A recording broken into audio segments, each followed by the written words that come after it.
And brethren, as I just mentioned, as we all know, the fall holy days are literally just days away from the time you're hearing this sermon. And one of the things that the Bible mentions several times is one of the purposes that God states for us as to why we keep the holy days is specifically that we may learn to fear God. And he tells us this is a requirement, that we have to learn to fear him. And again, he specifically mentions that, our keeping of the holy days, that one of the fundamental purposes of it is that we may learn to fear him always. So with the fall holy days coming up just around the corner here, I'd like to focus on this particular subject so we can go into this with an understanding of what the fear of God is all about, to understand what this means and how we should go about learning to fear him in the upcoming holy days here. So if you'd like a title for this sermon, it's Understanding the Fear of God. Again, understanding the fear of God. Because as I mentioned, this subject is very intimately tied to the holy days. If you'll turn with me over to Deuteronomy chapter 14, we can see this relationship here. It's Deuteronomy 14. We're going to cover the section here, just a few verses that are specifically in the context of second tithe. Because as you know, one of the reasons, the main reason that we, diligently save our second tithe all year is, again, specifically for the purposes of that being able to fund our attending the festivals and attending God's holy days. Well, let's notice what he mentions within this command. It's Deuteronomy 14 and verse 22. And you shall truly tithe all the increase of your grain that the field produces year by year. And you shall eat before Jehovah your God in the place where he chooses to make his name abide. The tithe of your grain and of your new wine and your oil of the firstlings of your herds and your flocks. Now notice the purpose, this last phrase, that you may learn to fear Jehovah your God always. In other words, one of the fundamental reasons why we save second tithe and we go to keep the holy days is, again, specifically that we may learn to fear God. So going into the fall holy days here, this is something we need to focus on to understand, so we can fulfill one of the purposes of exactly why we're keeping the holy days. We need to be keeping these holy days with a focus on learning to fear God. So I want to focus today on that subject so we have an understanding of what this means. But first of all, let's also notice another verse here in Deuteronomy 31. And again, specifically ties this subject to keeping the holy days. And in this case, specifically in the context of the Feast of Tabernacles here that we'll be keeping in just a couple of weeks from the time you're hearing this sermon. It's Deuteronomy 31 and verse 9. Again, Deuteronomy 31 and verse 9. So Moses wrote the law and delivered it to the priests and the sons of Levi. And he bore the ark of the covenant of Jehovah and all the elders of Israel. And Moses commanded them, saying, at the end of every 7 years, at the appointed time in the year of release, at the Feast of Tabernacles, when all Israel comes to appear before Jehovah your God in the place which he chooses, you shall read this law before all of Israel in their gathering. Gather the people together, men and women, little ones, and the stranger who is within your gates, that they may hear, and they may learn to fear Jehovah your God, and carefully observe all the words of this law, and that their children who have not known it may hear and learn to fear Jehovah your God, as long as you live in the land in which you cross the Jordan to possess. Notice he commanded them to do this every 7 years at the Feast of Tabernacles. And again, to understand the context here, realize that at the time he's giving this instructions, everybody doesn't have a Bible. They're not all walking around with their own printed copy or multiple copies of it, and a phone in their pocket that has an online Bible program and a laptop with multiple translations and such. They didn't have all that available. They all had to rely on scrolls, and because of just the lack of technology at the time, everybody didn't have their own scroll and in their own ability to read the Bible whenever they wanted to. And it's one of the reasons why he commanded every 7 years, read this so the people have heard this. But again, the process that was playing out here is not only keeping the festivals, but hearing his word expounded. And again, what was one of the purposes that they were to do with this? To learn to fear him, to have that healthy respect for him and to learn to fear God. And we also need to realize that this isn't just something that's a good idea. Fearing God is not just something that's advisable and something that's helpful in our lives. It's absolutely something he requires of us. So let's turn over to Deuteronomy chapter 10. It's Deuteronomy chapter 10.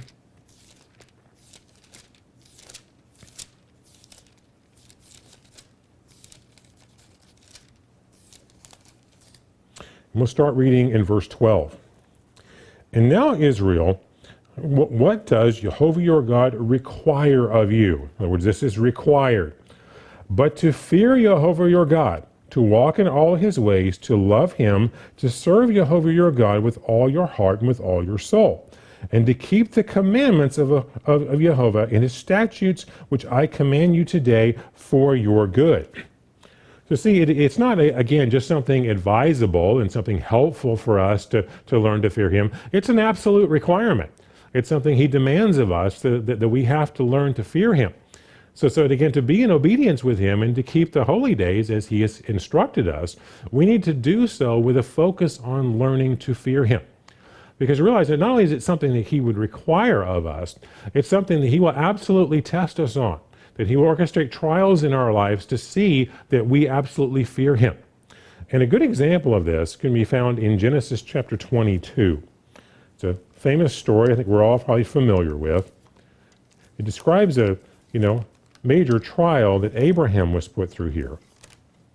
So, he was given the promise that, he would be the father of many nations and, lots would descend from him.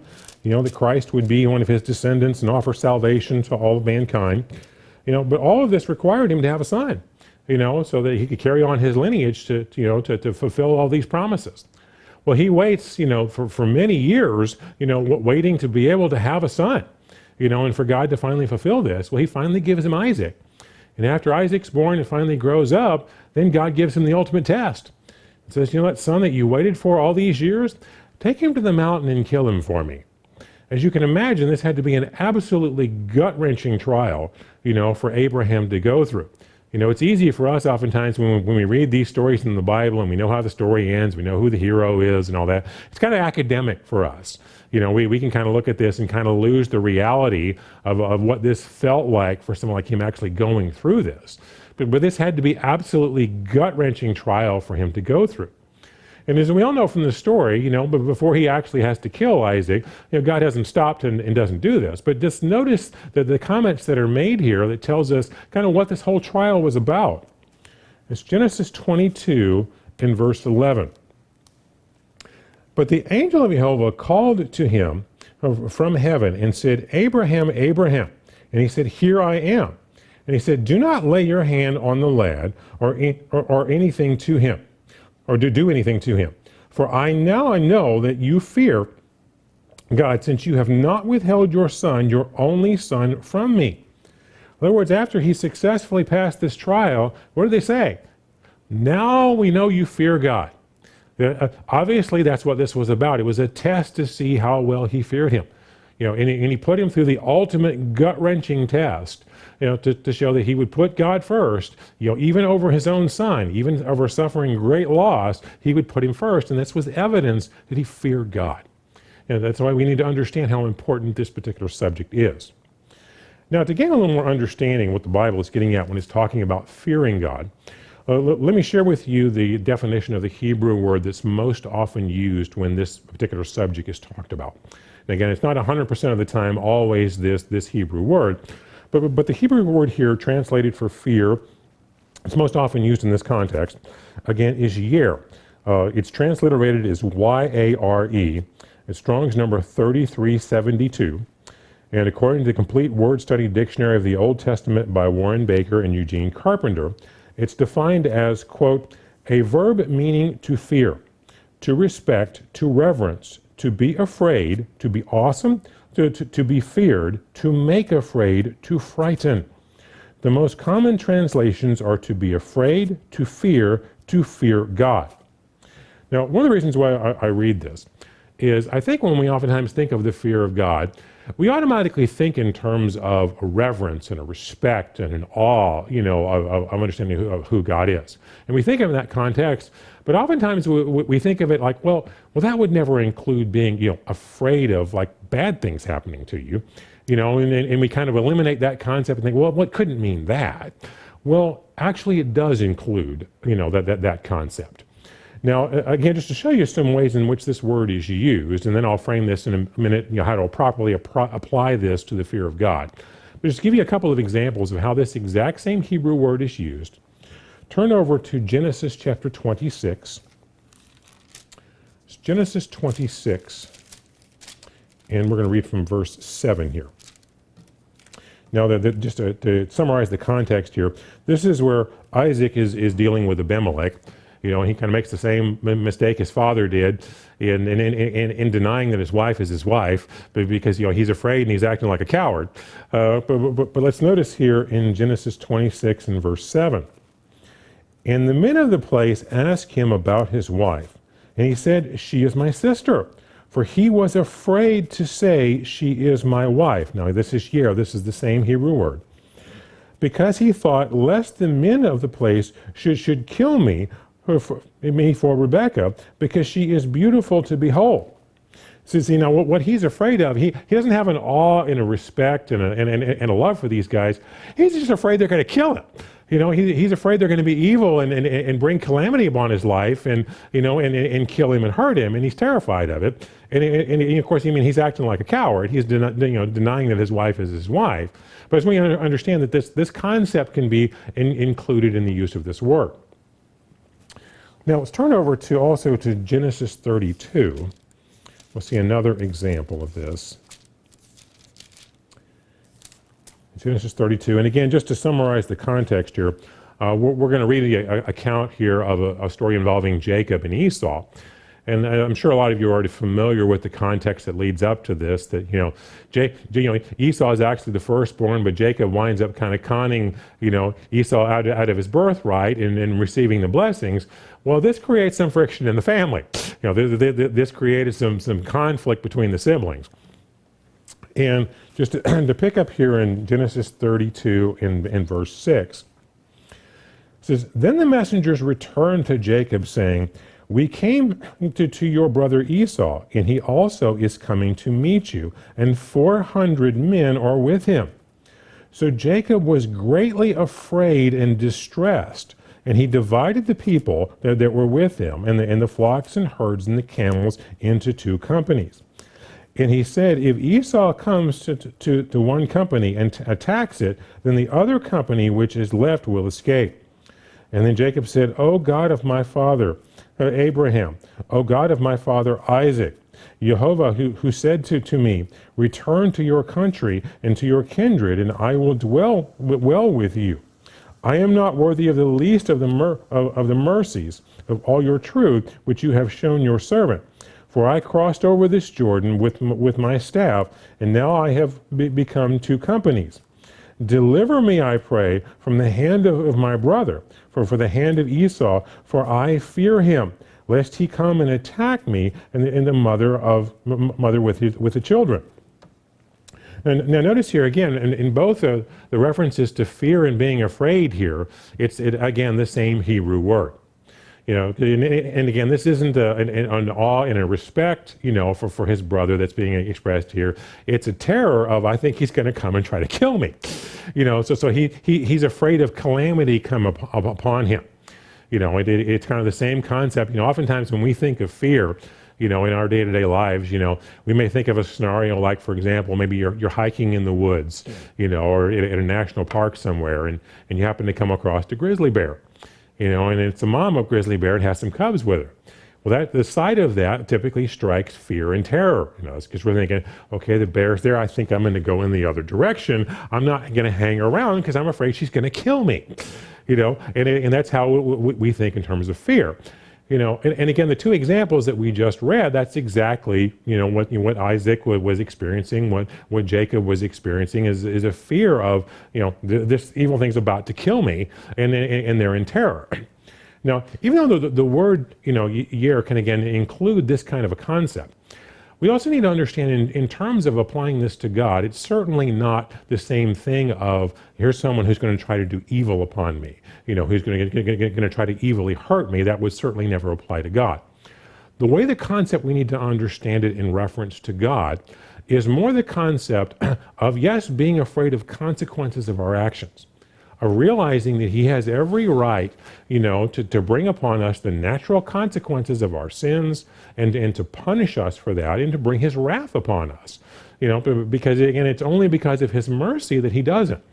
And one of the aspects that we need to understand in terms of the fear of God is a healthy fear of, again, potentially receiving his wrath or the consequences of our actions, which he can justly bring upon us because we deserve it. And again, this is part of the concept of fearing God, is again a healthy respect for this. And to understand this, turn over to Numbers chapter 12.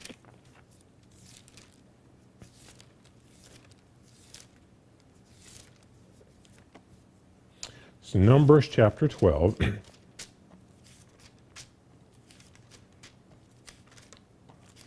What we're going to see here is the story where Miriam and Aaron are questioning Moses. And this, starting in verse 1. And then Miriam and Aaron spoke against Moses because of the Ethiopian woman whom he had married, for he had married an Ethiopian woman. And they said, Has Jehovah indeed spoken only through Moses? And has he not spoken through us also? And Jehovah heard it. Now the man Moses was very humble, more than all the men who were on the face of the earth. And suddenly Jehovah said to Moses, Aaron and Miriam, Come out, you three, to the tabernacle of meeting.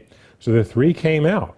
And then Jehovah came down in the pillar of cloud and stood in the door of the tabernacle and called Aaron and Miriam. And they both went forward. And then he said, Hear now my words. If there is a prophet among you, I, Jehovah, make myself known to him in a vision, and I speak to him in a dream.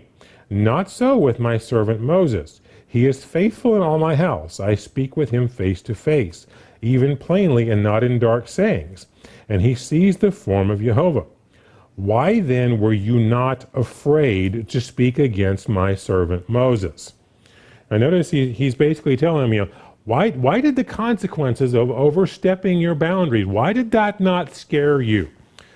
That should have installed some fear in you, simply for knowing you're overstepping your bounds and there can be some nasty consequences to this.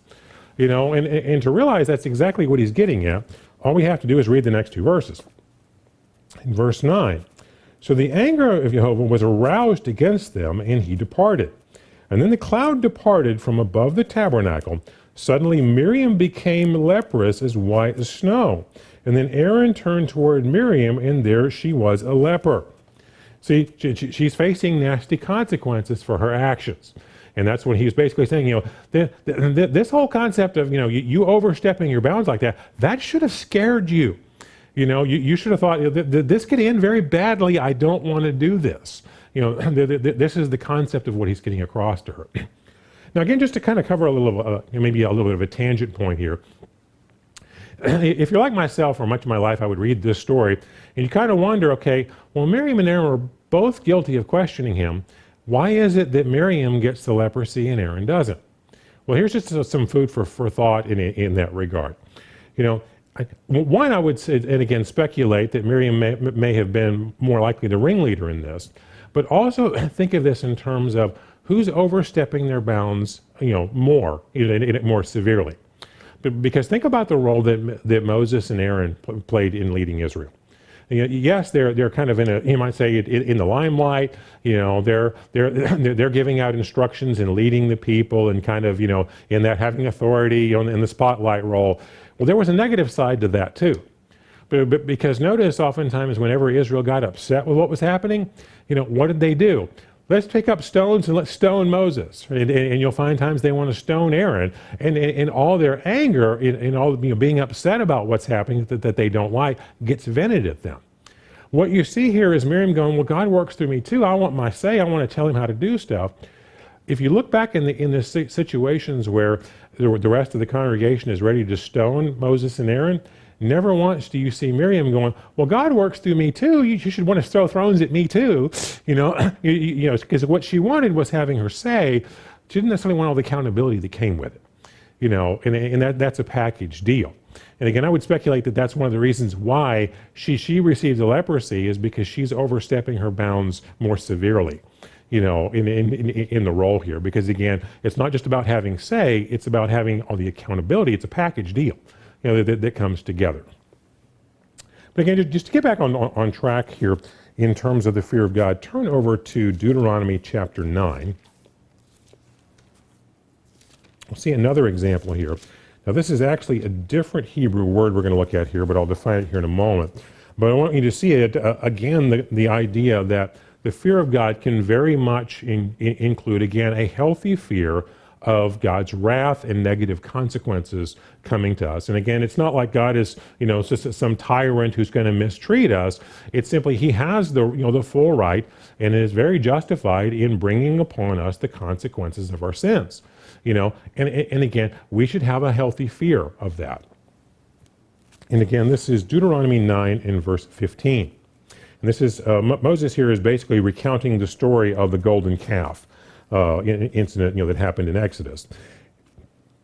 It says, "So I turned and came down from the mountain, and the mountain burned with fire, and the 2 tablets of the covenant were in my 2 hands. And I looked, and there you who had sinned against Jehovah your God had made yourselves a molded calf, and you had turned aside quickly from the way in which Jehovah had commanded you. Then I took the 2 tablets and threw them out of my 2 hands and broke them before your eyes. And I fell down before Jehovah at the first 40 days and 40 nights. I neither ate bread nor drank water because of all your sin which you have committed, doing wickedly in the sight of Jehovah to provoke him to anger. For I was afraid of the anger and hot displeasure with which Jehovah was angry with you to destroy you. But the Lord listened to me at that time also. And Jehovah was very angry with Aaron and would have destroyed him. So I prayed for Aaron also at the same time." Now notice what Moses is referring to, what he fears here is, again, God destroying Israel. And again, it's not that God was some evil tyrant who was going to mistreat them. It's just they had totally disobeyed and abandoned everything they agreed to, and he had every right to punish them for that.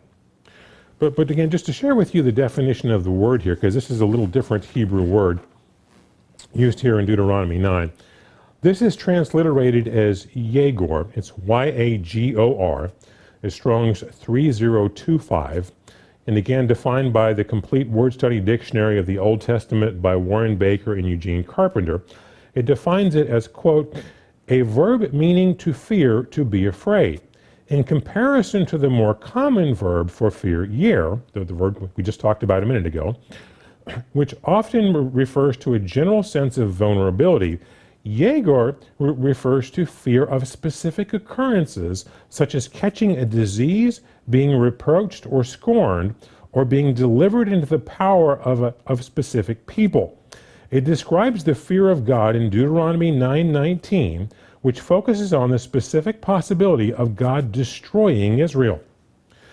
So again, we can see this is exactly something we should understand in regards to the fear of God, that it's not just this healthy respect and awe and reverence for God, which it certainly includes all of that. But again, I kind of emphasize this point because we oftentimes kind of miss, the idea that it also means, again, a healthy fear for negative consequences and God's wrath that can come upon us because of our disobedience. But we also need to realize that again, as I mentioned, God's not a tyrant. He's not someone we need to be afraid of, that he's going to be evil or mistreat us. We do need to be concerned about, again, the consequences of sin if we disobey him. But part of also understanding the fear of God and fearing him is understanding also his mercy and his love. So turn over to Psalms chapter 118.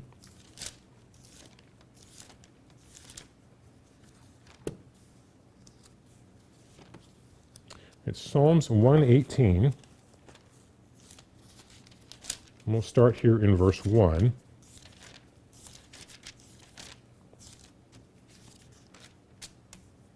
It says, "Oh, give thanks to Jehovah, for he is good, because his mercy endures forever.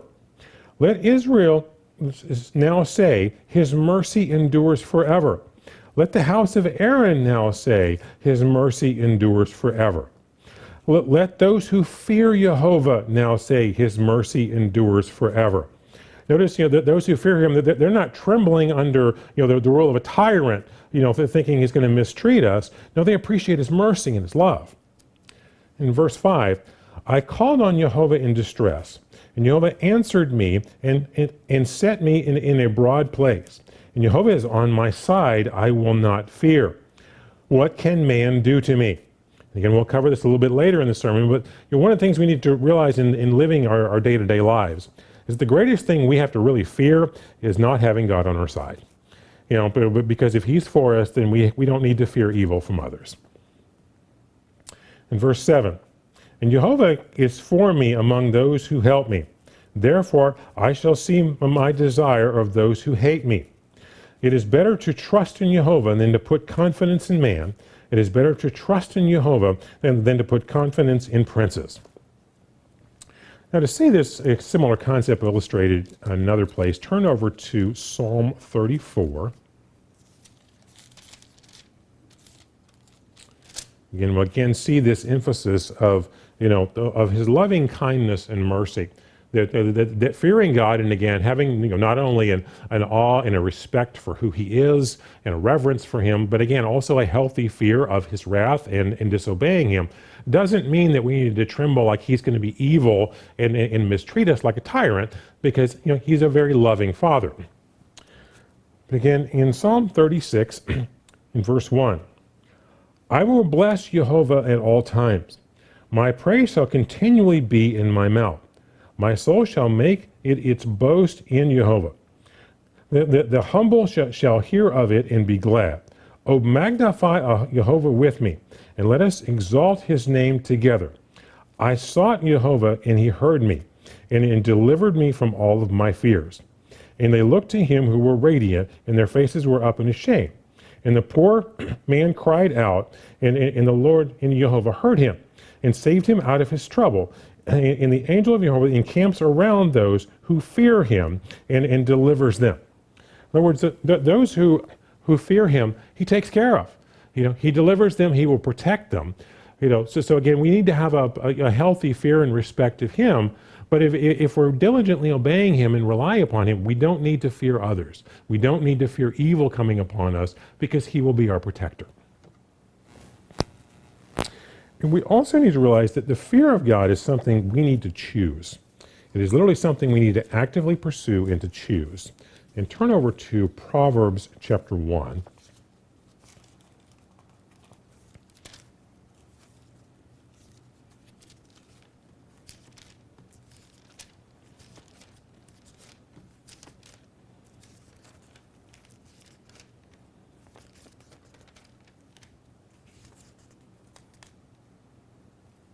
Actually, but before going over to Proverbs, let's turn over to Proverbs chapter 8. Because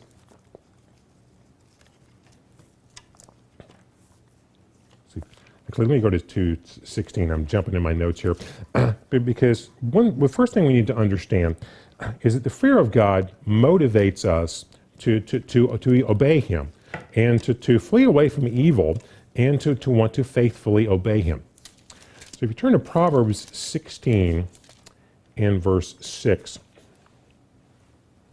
it says, in mercy and truth, atonement is provided for iniquity, and by the fear of Jehovah one departs from evil. You see, if we have this healthy respect for God, not only again a reverence and an honor for him as to who he is, and to want to submit to him, but again also a healthy fear of disobeying him and of facing the consequences in his wrath. That will naturally motivate us to want to go away from evil, to turn away from evil, because we'll look at that and go, oh, that's not going to end well. That's a painful path. I think I want to avoid that. And I want to try to go the righteous way, because that just turns out better. And that's going to naturally want to motivate us to that. Well, not only is it going to want to steer us away from fear, away from disobedience, but again, if we have that healthy respect for God, then that's going to cause us to want to trust him and to want to be obedient, again, even when that is difficult and painful for our lives. And to see a good example of that, turn over to Hebrews chapter 11.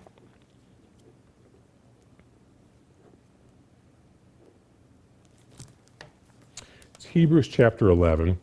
We'll look at the example of Noah here.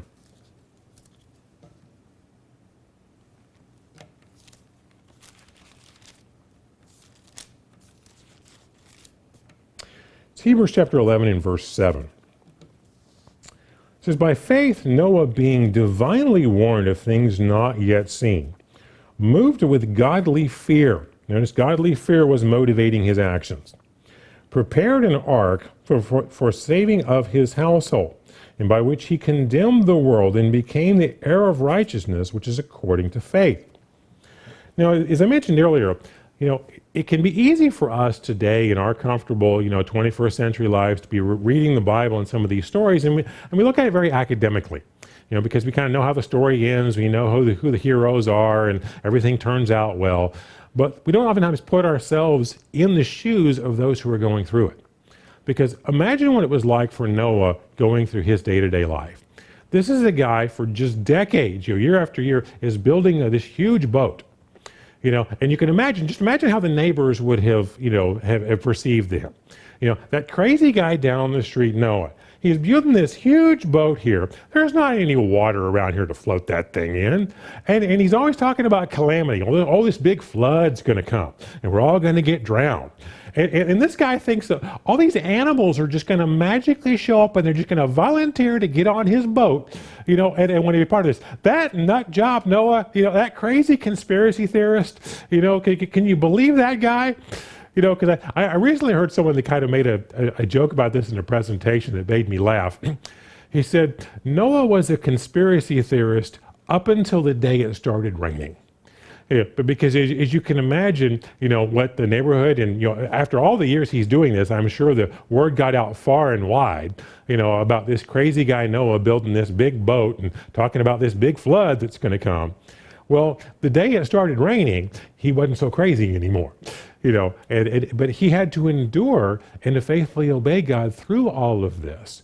Not only just through his own human nature to keep, steady with the course through all of this, but the ridicule and everything that he would have faced from those around him. And what motivated him to do this, again, was godly fear. It was his not only his awe and respect for God, but he trusted God. He knew there was really going to be a flood coming, and knew that was going to happen. And if he didn't take action, he'd get drowned like everybody else. So again, it was that combination of a respect for God and also, a healthy fear of negative consequences. And if we have that same thing in our lives, it should motivate our day-to-day walk with God as well. Now, turn over to Hebrews chapter 12, and we'll see a comment here geared towards us. Hebrews chapter 12 and verse 28. Therefore, since we are receiving a kingdom which cannot be shaken, let us have grace by which we may serve God acceptably with reverence and godly fear. Notice, we should serve him with godly fear. And verse 29, for our God is a consuming fire. Notice it includes both concepts here. Again, it's not just the healthy respect and honor of God. Again, it's also a healthy fear of, again, his consequences. Just like he puts before all of us. When we're called into salvation, he sets before us life and death, blessing and cursing, urges us to choose life, tries to do everything possible to help us to choose life, and to endure to the end. But if we insist on neglecting, our salvation, not diligently doing what we should, or just turn our back upon him, he will let us choose death and he will kill us. He will throw us in the lake of fire. He makes that as a promise. And again, that's something we should have a healthy respect for as a part of our fear. Also realize if we have a healthy fear of him, and not only will this motivate us to want to obey God, it will also motivate us to hate evil. Because oftentimes we think as Christians, well, we shouldn't hate anything. We should always just be loving. I think, well, that's not true when it comes to evil. And that doesn't mean hating people who commit evil. It just means that we should have an absolute hate of evil. And the Bible tells us that directly. Turn over to Proverbs chapter 8.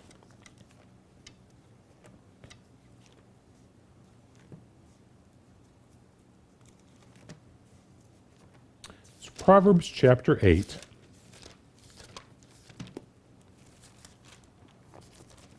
We're going to read verse 13.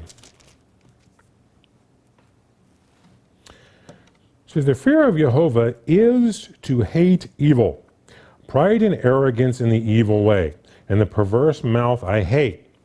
Notice it defines the fear of Jehovah as hating evil. So if we want to have a proper relationship with him, and again, it's he absolutely requires of us that we hate, that we fear him, then one of the things that we need to do is not just love God, we need to hate evil and actually be disgusted by it. Now, turn over to Psalms 36. See another verse that speaks to this concept. It's Psalms 36.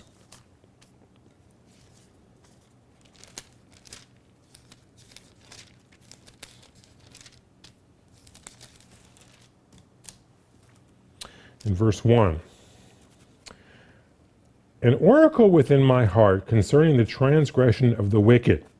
There is no fear of God before his eyes.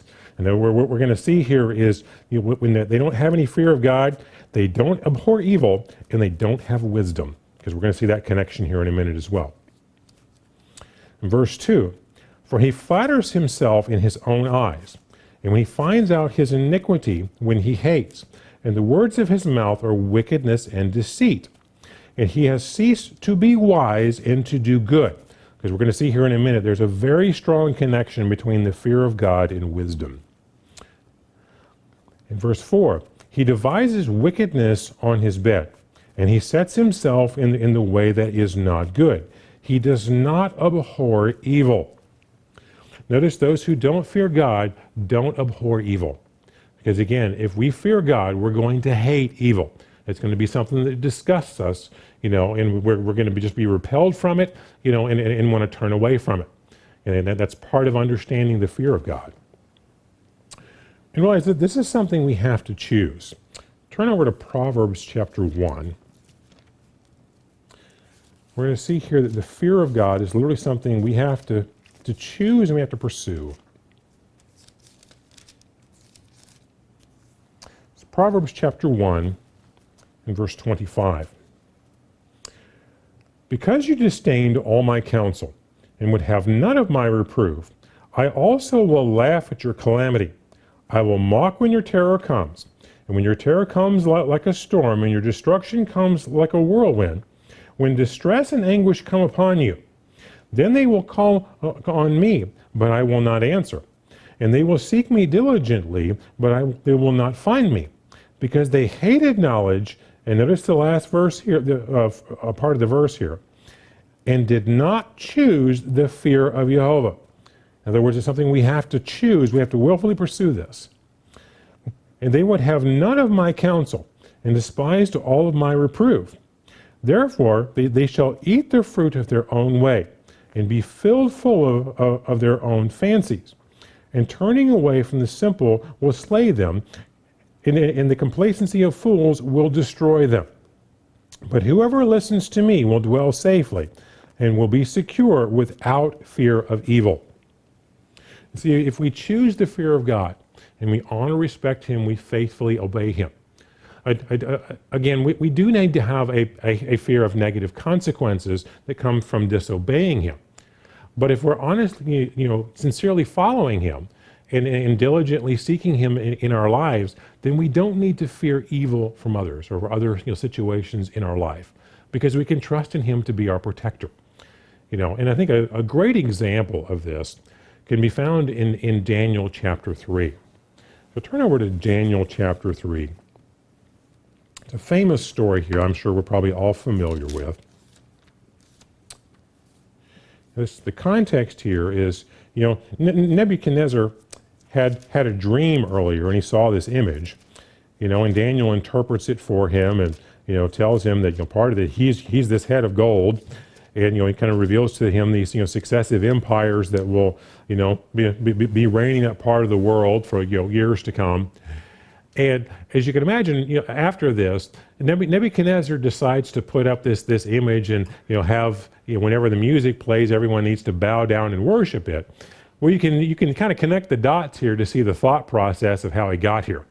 But because if he has this dream and sees this big image and is told he's connected with this, well, then later his ego likes this and he thinks, I'm a big shot with this. Well, I'll build this big image and then tell everybody to bow down to it. And this is essentially what he does. Well, Nebuchadnezzar is kind of an egotistical tyrant in how he handles this, because he makes an edict that everyone, whenever the music plays, everyone needs to bow down and worship this image. And it's not just a suggestion, it's a demand, it's a threat. But because anyone who doesn't, they're told if you don't bow down to this, if you don't serve this image, what's going to happen to you is you're going to get thrown in a fire and you're going to get brutally killed. Now you can imagine anyone living, in this time, knowing his track record, realizes this isn't an empty threat. He will really do this. He'll really kill us, if we don't go along with it. So you can imagine the fear that people would feel with the idea of, man, if I don't go along with this guy's going to have me killed. I'm going to get burned to death. And you can imagine how that would frighten people. Well, as you know, Shadrach, Meshach, and Abednego were some of the individuals, that were forced with this situation. They're faced with this decision of what are we going to do? Because if we obey God, you're more likely to get killed. He's just going to throw us into a furnace. We're going to get burned alive. And they're facing this decision. What do? Well, they set a very great example for us in how they handled it. Because they feared God and they understood, that the greatest thing they had to fear in life was not having God on their side. That as long as they were faithfully obeying him, God would protect them. One way or the other, it would still end well if they faithfully obeyed him and they didn't give in and compromise, to serve Nebuchadnezzar. And it all culminates here in Daniel chapter 3 and verse 16.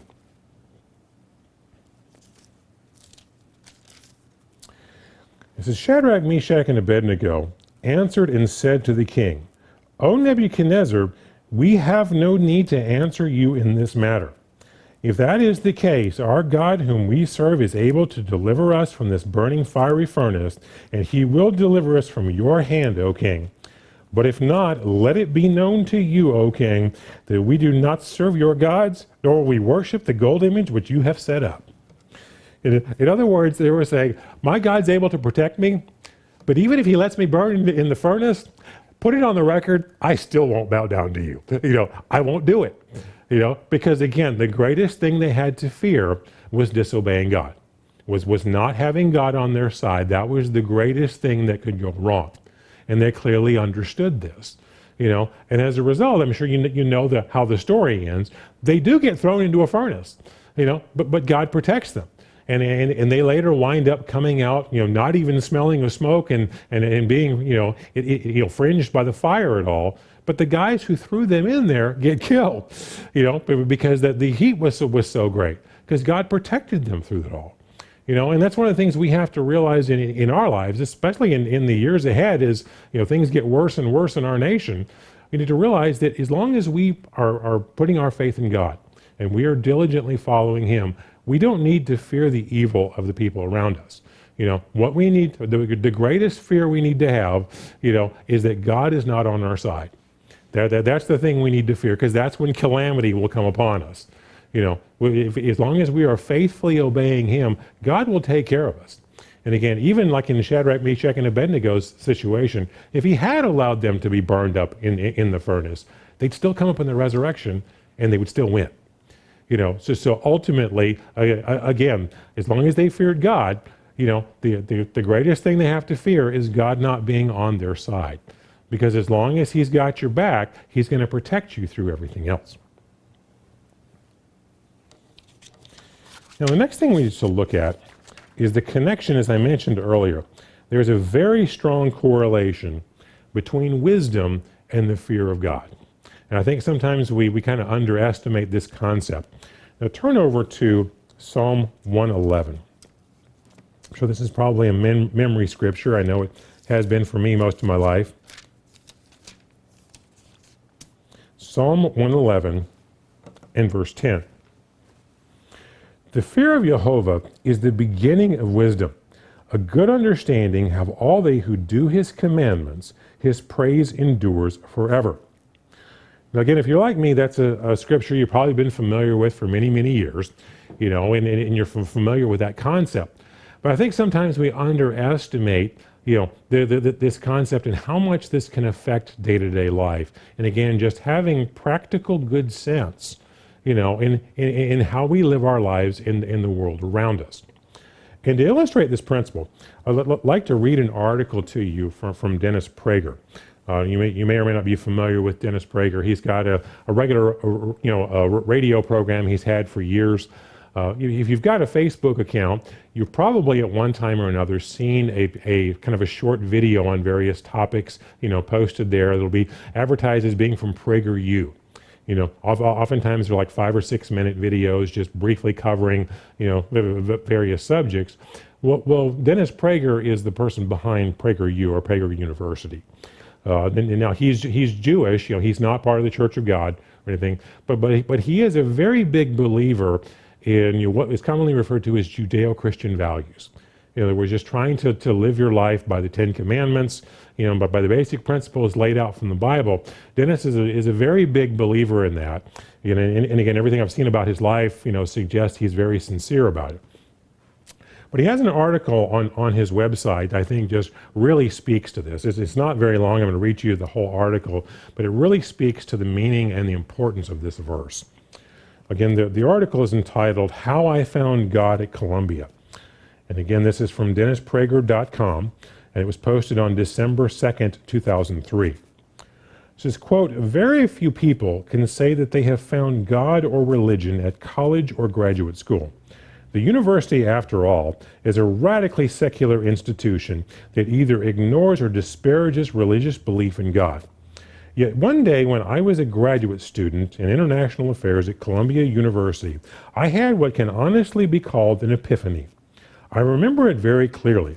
Since entering graduate school, I was preoccupied with this question. Why did so many learned and intelligent professors believe so many foolish things? Why did so many people at my university believe nonsense such as Marxism?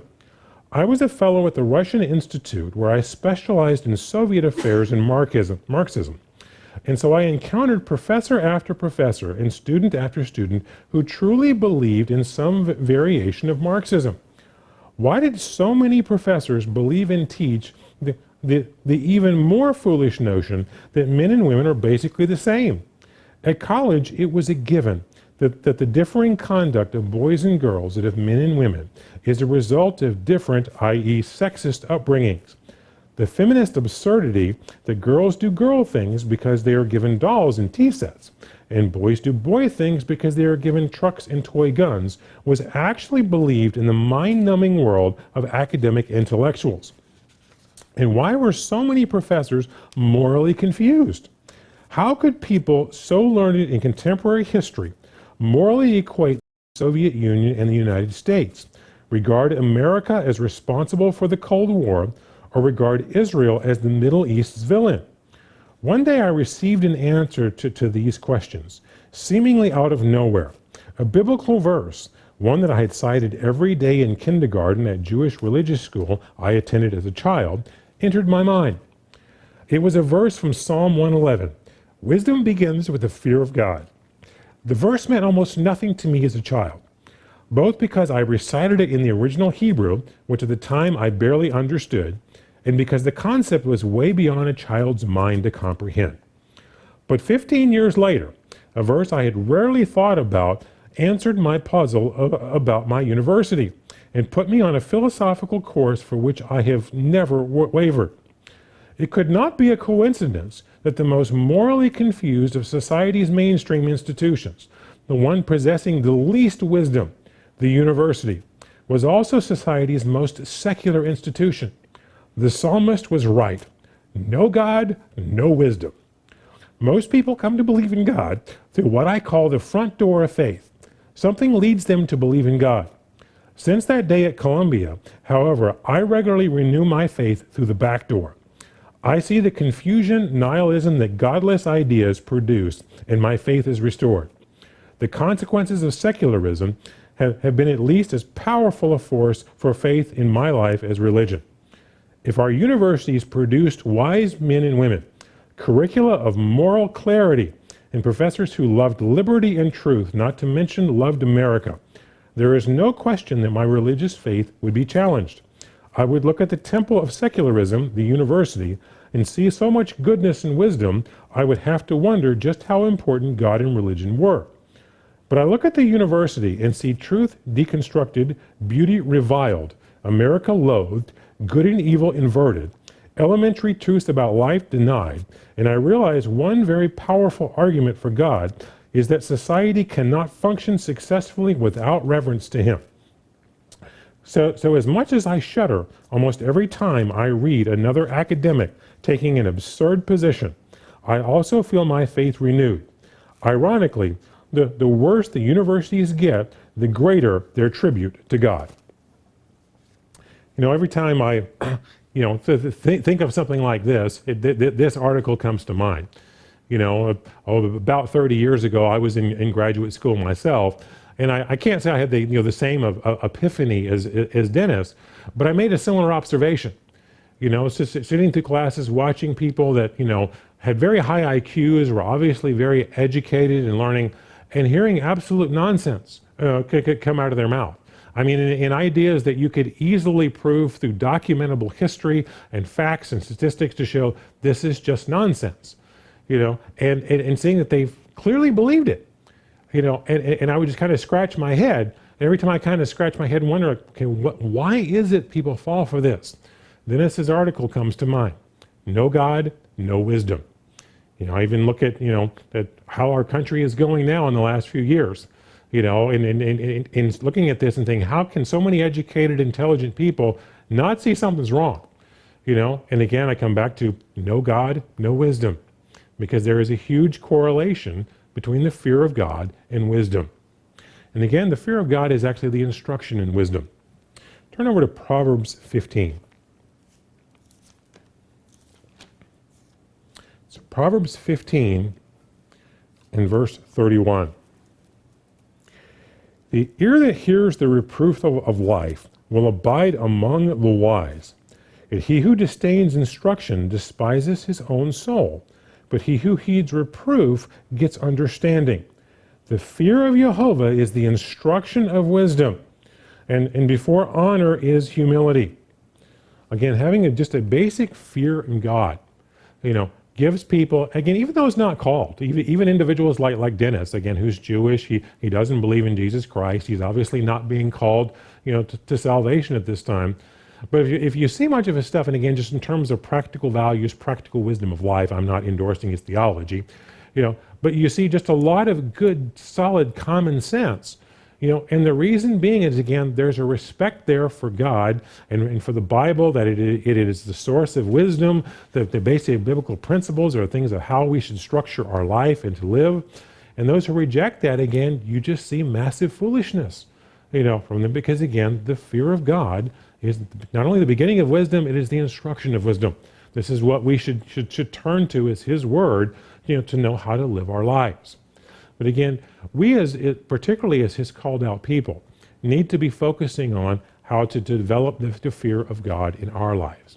And again, particularly as we're moving here into the fall holy days, because again, as I mentioned, the holy days are specifically one of the specific reasons why God commands us to keep them is so that we can learn to fear Him. So what do we need to do to learn to fear God? How do we put that into action in our lives? Well, the answer for that is found in Proverbs chapter 2.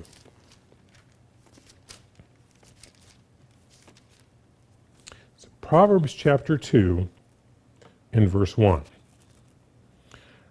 My son, if you receive my words, treasure my commands within you, so that you incline your ears to wisdom and apply your heart to understanding.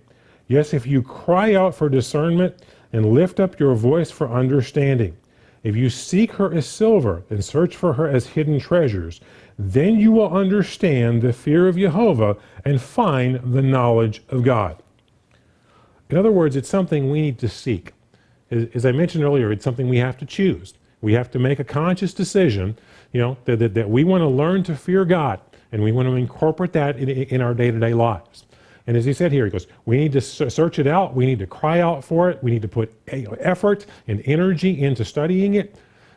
That's one of the reasons why we need to have our face in this book, and regularly studying it so that we can receive the instruction and wisdom.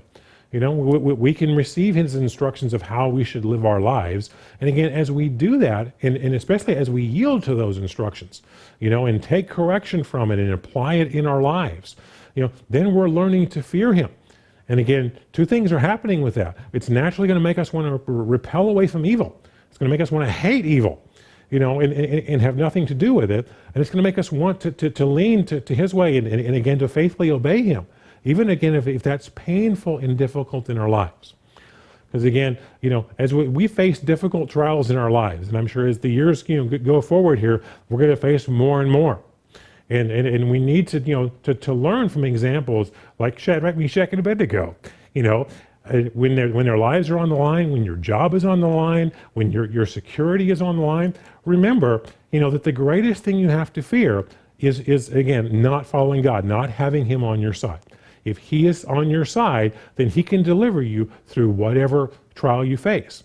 And then we can look at those trials and say, oh, Nebuchadnezzar, I have no need to answer you in this matter. My God is able to save me. And even if he doesn't, for the record, I still won't bow down to you. And we need to realize that that's something that we can play out in our own lives if we learn to fear God. And again, just to summarize the definition of that, again, it's not just the awe and respect. Because it certainly includes that. We oftentimes think of it in terms of the awe, the respect, the reverence for God, and that's absolutely part of the definition. But it's also, again, a healthy respect for disobeying him, and the consequences of the wrath that could come with that. And if we have that healthy appreciation, we'll want to obey him. We'll want to get away from evil, and we'll want to trust in him and follow him. So as we know, brethren, in just a matter of days here, the fall holy days will be upon us. And one of the reasons that we keep these days is, again, specifically so that we can learn to fear God. So as we keep these days, let's keep a focus upon this so that we can learn to fear Jehovah our God always.